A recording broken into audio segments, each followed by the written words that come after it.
Salut à tous, ravi de vous retrouver sur Direct Course. Le quintet de ce mercredi 13 février se déroule sur l'hippodrome de Cagnes-sur-Mer. Je vous invite à retrouver ma sélection dans la rubrique pronostic. Concernant les informations, elles sont surtout orientées sur la réunion 2 qui se déroulera sur l'hippodrome d'Angers, réunion 2 à Angers. Avec tout d'abord dans la première l'information fournie par Olivier Potier. Il présente le 110 Anaïs de Chambre.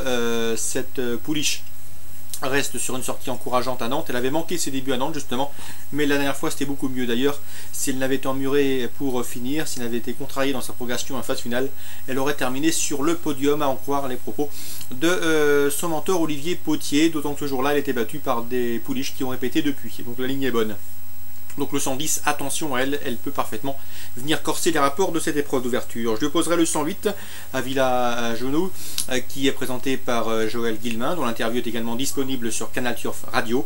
Sachez qu'elle s'est montrée peureuse, qu'elle a été apeurée le jour de ses débuts, d'où sa disqualification. Cette fois-ci, on la défère, on lui confie Jean-Michel Bazir. Bref, elle semble en mesure de se racheter. Attention également au 102 Aviva MF, une fille de Love You, présentée par la famille Abrivard et qualifiée une 19-6 l'été dernier à Grosbois. Donc ça doit pouvoir suffire pour faire l'arrivée d'emblée. 110, 108 et 102. Dans la deuxième, j'aime beaucoup le 203 Tempo MS, un cheval que je vous ai conseillé à diverses reprises. Il a remporté 3 de ses 4 dernières sorties publiques. Le cheval reste sur 2 succès. Il est performant à gauche comme à droite. Bref, tous les feux sont au vert. Il devrait pouvoir confirmer ses bonnes dispositions actuelles. Dans la cinquième, petite information concernant le 513 Thaïs de JC. Stéphane Bourlier m'en a déjà dit du bien. C'est un cheval pas toujours facile à entraîner, qui connaît ses problèmes de santé. D'où ses performance en dents de scie, mais c'est un cheval de qualité qui est sûrement en retard de gain. Ici, il s'annonce à mon avis compétitif pour les toutes premières places, le 513 Thaïs de JC. Notez qu'il avait terminé 3e sur ce parcours en juin à l'occasion d'une course disputée courant décembre. Donc attention au 513. On passe à la 7e. Dans la 7e, eh bien, sachez que j'aime beaucoup le 714 Star de Villeneuve, qui a beaucoup d'atouts dans son jeu. Non seulement elle est déférée des postérieurs contrairement à sa dernière sortie, sachez également qu'elle a été ménagée, donc elle est en retard de gain. Sachez également qu'elle retrouve Jean-Michel Bazir, qui l'avait mené au succès lors de sa dernière association, c'était au mois d'avril, et qu'elle est performante sur la droite. Bref, rien ne s'oppose à la voir lutter pour la victoire dans ce lot.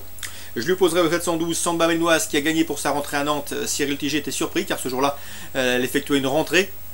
Mais surtout, ça s'est ouvert dans la ligne droite et il a pu mener sa tâche à bien. Il en escompte une confirmation. La jument était réservée pour cette course.